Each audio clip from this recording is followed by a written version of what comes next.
Hello, we're so excited today to have Tristan Lubina joining us from the People's Health Clinic. This is our Million Hearts Coalition Spotlight. The People's Health Clinic applied for a Million Hearts Coalition, the award, the Excellence in Blood Pressure Measurement and Control Award, and achieved the highest level, the platinum level. So we are excited to hear what Tristan and People's Health Clinic are doing. So I'll turn it over to you, Tristan. Perfect, thank you. My name is Tristan Lubina. I'm a DNP family nurse practitioner and I work here at the People's Health Clinic. And I want to thank you for giving us this spotlight to talk about our success in clinic. Let me get to this next slide here. Okay, so the People's Health Clinic is a free nonprofit, non-federally funded community health clinic in Park City, Utah. And we offer our services to the uninsured population of both Summit and Wasatch County. We have 3 full-time providers. I'm one of them, and we have around 15 to 20 volunteer providers who come several times a month to offer their specialty services to our patients. So we have a lot of cardiologists, mental health providers, rheumatology, ophthalmology, dermatology, women's health. We have a lot of specialty providers who come and offer their services. So we're really grateful for that. Our patients, so most of them live at or below the federal poverty level, and most of my patients are Spanish speaking population who are undocumented. We also have a lot of patients who come seasonally from different parts of the world. I have patients from the Philippines, from Jamaica, I have patients from Mongolia, from Venezuela, Colombia, who come here seasonally, and some decide to stay here that we're able to offer our services to long term. So I started working here June of last year, and my main goal or my main designation was hypertension control. So the first thing I did was I pulled the data from the year 2020 to when I started June 2021, and I found that our hypertension control rate was around 57%.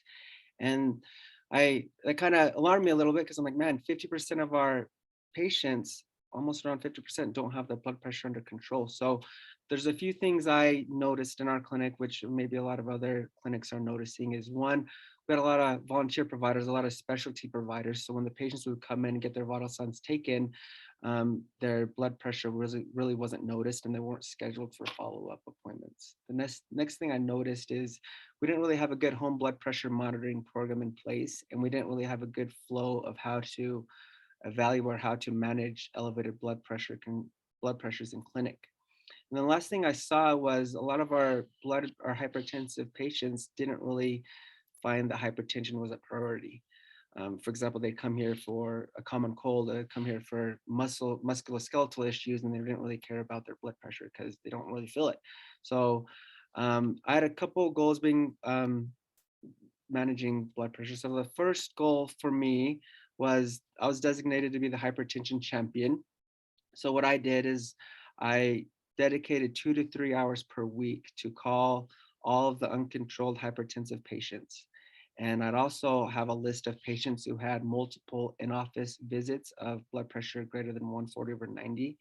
And during my admin time, which is Wednesday mornings, I have a list of hundreds of patients, and I'd call them and I'd set up appointments with me. One thing that we were able to do specifically in our clinic, which was really beneficial, was I'm able to designate one full day for hypertension management. So on Thursdays, I see patients between every 15 and 30 minutes, specifically focusing on hypertension. So that was really beneficial for us. The next thing I did was I made a home blood pressure monitoring program, as well as an elevated blood pressure flow sheet for our providers and our staff to follow for every patient that came to clinic, which I'll talk about here in a second. So the first step for us for our success was training the medical assistants. So what I noticed, I'd watched a few of the MAs and see how they'd measure blood pressure, and I just noticed that the patients weren't really getting their blood pressure measured correctly. So what we required all of our MAs and all of our volunteer staffs who check blood pressure, we had them all watch this Target BP webinar, which helped them all know how to measure blood pressure accurately, and also helped them know how to train the patients how to measure their blood pressure accurately. So that was really beneficial. Then I designated one MA to check off all of the other MAs and all of the volunteer staff that were in charge of vital signs, making sure they were doing it correctly. And then the next thing I did was I created a flow sheet. So we have a vital signs area, and I have this out right on top there so everyone knows what to do if someone comes in with elevated blood pressure. So the first thing we do, the patient would sit down, we would check the blood pressure. If it was greater than 140/90, we would take the patient to the room and do a serial blood pressure. And if that was greater than 140/90, we'd um, we'd have the patient finish their visit with their provider, and then at the end of the appointment, the MA would go back into the room and say, "Hey, you looks like you had several blood pressure measurements a little higher than we would want." So we'd send them home with a home blood pressure monitor and log, and then the MA at that time would teach them how to check the blood pressure, and we'd follow up in 1 week with an MA visit. So at the MA visit, the MA would average out the 7-day blood pressure. And if that was greater than 140/90, they'd come and talk to me. And then I'd say, okay, yeah, it looks like his blood pressure is 150/92. And I would start him on a medication to help lower the blood pressure and follow up appointment with me in 1 month. So I do this for all of our patients. I'd follow up with them every month until the blood pressure was controlled. And I found that this is really helpful. Um, so this is what we give the patients. This is the blood pressure monitoring log. I have it in Spanish as well, but it would show them how to check it at home and remind them what the staff just reminded them. They check morning and night. We'd have their next appointment there and the goal that we're trying to achieve, and then a little diagram of what blood pressure, so the patient would know, like, oh dang, my blood pressure is 160/92. That's really high, and they know kind of what we're looking for blood pressure wise. The next step was probably the most challenging. So we had, like I said, we have all these different specialties who'd come in, and here at the People's Health Clinic, we're so grateful for all these specialties to come in and offer their services free to our patients. So I didn't really give them a lot of burden. So the only thing they really had to do was look at the patient's blood pressure. If it was above 140/90, remind the patient of the importance of blood pressure, send them home with a home blood pressure monitor and log, and set them up appointment in 1 week. And if sometimes, dermatology forgot or whatever, the MA would know that flow chart and able to follow it as well. And if they weren't able to or willing to manage the hypertension every monthly as required, then I would just take over the patients specifically on their hypertension. So that was really successful. So in summary, our clinic, we had, like I said previously, we had a hypertension control rate of 57%, and then we were able to bump it up to 80%. And now as of now, I feel like we're about 86% right now in the clinic. So we're doing really well. Some of my recommendations for other clinics is you need to designate a hypertension champion. I don't know if someone isn't one, and I think it needs to be a provider as well. I think if a provider can spend 2 to 3 hours a week on hypertension management, I feel like it's really beneficial because I'm able to look at patients who no-show, patients who kind of were lost and with follow-up, and I'm able to gather them back into clinic. The other thing I thought was really important for us is designating specific hypertension patient slots. So for me, mine was all Thursday. I'd see 20, 30 patients a day just for hypertension. The other thing that was really important was to educate our staff on how to treat blood pressure or how to manage elevated blood pressures in clinic and create that flow chart so everyone knows the plan. Everyone's not lost and say, oh, well, there's elevated blood pressure. What do we do now? So there's also always a plan in place.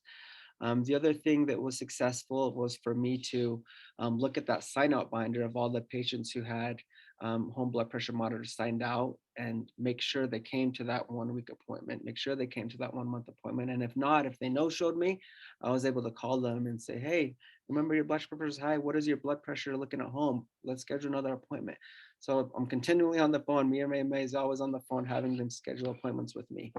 The other thing I did was at least quarterly, I'd print out from our EMR all the patients who came in with elevated blood pressure measurement and made sure they had a plan in place. So that was really beneficial. So for our clinic specifically, I've had so much success. I don't really want to change anything, but one thing I want to do is keep the fire burning. I want to make sure I'm educating my staff. I'm educating new volunteer providers who come in, and I'm keeping that designated time to see our hypertension patients, and to also during my admin time call people who need their hypertension controlled. So that's our clinic, and thank you for letting us share a little bit about what we do here.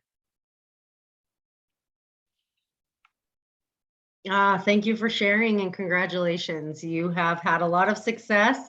And I love this summary slide to really highlight some of the things that you felt were key. And definitely things that we hear from other clinics as well, as far as having a clinic champion is very important. I love that you were able to do continuous follow-up. I think that's something that you made a priority and built in, and obviously it's working. So one challenge that we hear from people, and I'd love to know how I'm sure you heard it too, so I'd love to hear how you combated it, is time.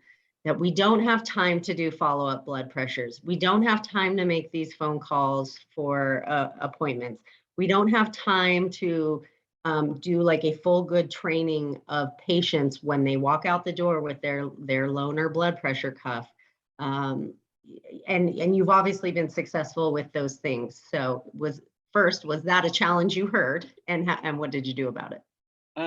So for our clinic, we make goals for the year, just like, what is our goals this year? We want our blood pressure and our diabetes to get under control. So it just depends on what your goals are. And if everyone has that same goal in clinic, like my staff, my medical director, my clinic director, they said, hey, 50% blood pressure isn't really good for our clinic. We want to make sure that people feel like they're able to get managed. So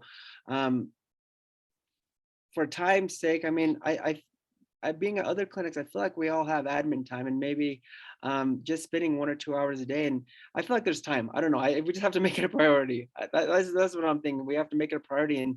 And if we have just like that flow sheet I mentioned, if everyone knows kind of what we're doing, then it kind of makes that time easier. So as everyone knew about like about that flow chart and like follow up, then that gave less people for me to call on my admin time, because they already had a plan in place. So sure. Yeah, and it sounds like you were able to kind of spread the responsibilities so that everybody plays a part. Mm-hmm. Fantastic. Danielle, any questions from you? I do. This is awesome. I also do want to reiterate, like, congratulations. You guys are doing an amazing job, and it sounds like your team effort approach is really working well. My question would be, for the SMBP program you have, I know you said that you review it weekly. Have you guys noticed any problems with not getting any of the blood pressure cuffs back? I know that has been a challenge for some. Oh, yeah. And what have you done to kind of try and bring all of them back? Probably annoying.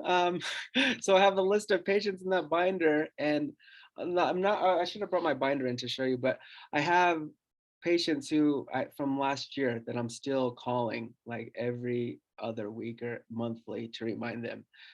But I probably have been blocked from a few people, but I feel like, but I'm having success too. Like I've had like 5 people from last year who finally got into the clinic, and I'm finally able to get it controlled. So I feel like it's just that constant nagging and reminding them what blood hypertension means. And so I don't know if it could be an MA, or just have that list of patients and have like constant calling and nagging patients. But we've had, like, unfortunately, we've had to buy new home blood pressure monitors. We've had to do this several times, but we found there's more. I mean, we've seen a lot more success than we have of a lot of lost blood pressure measurements. So we kind of have to kind of weigh it out. Like, hey, we've lost 20 blood pressure monitors, but look at our blood pressure control rate. So we kind of like weigh out the pros and cons of both. Fantastic. Well, thank you again for spending time sharing your highlights, your successes, your tips for other clinics to take forward. I think these are things that others could definitely implement. So thanks again for spending time with us, and we wish you continued success. Thank you. Appreciate it.